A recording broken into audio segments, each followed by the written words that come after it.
بسم اللہ الرحمن الرحیم۔ آپ کی خدمت میں آپ کا میزبان ڈاکٹر ساجد اقبال حاضر ہے۔ ہمارا موضوع ہے ISI کیسے کام کرتی ہے۔ تو اس کے بارے میں حساس ادارے، یہ اس کتاب کے آتھر ہیں بریگیڈیئر ریٹائرڈ سید احمد ارشاد ترمذی، سابق chief of staff directorate general ISI۔ ان کی انگلش میں کتاب تھی پروفائلز آف انٹیلیجنس، جس کا اردو ایڈیشن شائع ہوا حساس ادارے کے عنوان سے۔ یہ ٹرانسلیشن کی افضال شاہد صاحب نے۔ میں آغاز میں سب سے پہلے شیئر کرتا ہوں اس پہ جو تبصرہ لکھا SM ظفر، سابق وزیر قانون اور advocate supreme court of Pakistan. Brigadier SAI ترمذی کی تصنیف پروفائلز آف انٹیلیجنس ایک بہت ہی غیر معمولی کتاب ہے۔ اگر میں انٹیلیجنس کا رکن ہوتا اور مجھے یہ تمام معلومات میسر ہوتی جو ترمذی نے اس کتاب میں شائع کی ہیں، تو میں پاکستان کے ایوان اقتدار میں پھیلی ہوئی اس کرپشن، نااہلی اور چاپلوسی کے خلاف ایک چھوٹا سا انقلاب ضرور برپا کر دیتا۔ ترمذی نے بھی ایک طرح سے کو ہی کیا ہے جب اپنی قبل از وقت ریٹائرمنٹ کے موقع پر اسے director general inter services intelligence نے کہا میرے پاس ملازمت کی درخواست لے کر نہ آنا، تو ترمذی نے جواب دیا سر امید ہے میں نہیں آؤں گا۔ بریگیڈیئر ترمذی سے میری پہلی ملاقات تہران میں اس وقت ہوئی جب مجھے اسلامی حکومت نے دعوت دی تھی کہ میں خود آ کر انقلاب کا رخ دیکھوں اور تندی بھی دیکھوں۔ ترمذی انقلاب اسلامی کے بارے میں خوب جانتا تھا اور وقت کے ساتھ ساتھ بدلتے ہوئے حالات کا تجزیہ بھی کر رہا تھا۔ پھر جو میں نے از خود دیکھا اور اس کا موازنہ اس سے کیا جو کہ ترمذی کا تجزیہ تھا، تو میں نے بہت سے مقامات پر اسے درست پایا۔ نتیجتاً میں آیت اللہ عظمی شریعت مدار سے ملنے قم بھی گیا جنہیں انقلاب سے باہر رکھا گیا تھا، اور ان سے ولایت فقی اور ان کے اور آیت اللہ عظمی خمینی کے درمیان جو خلیج حائل تھی اس کے بارے میں بھی گفتگو کی۔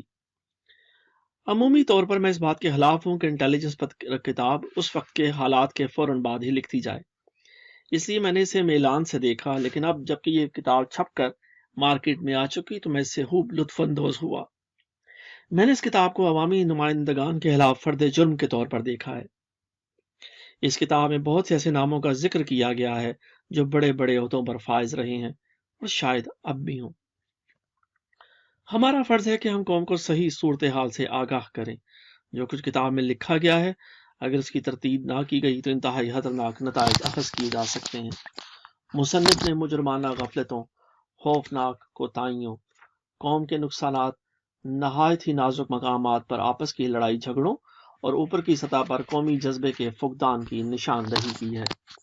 اگر یہ سب کچھ سچ ہے تو من حیث القوم ہم ایک بہت ہی خطرناک مرض میں مبتلا ہیں۔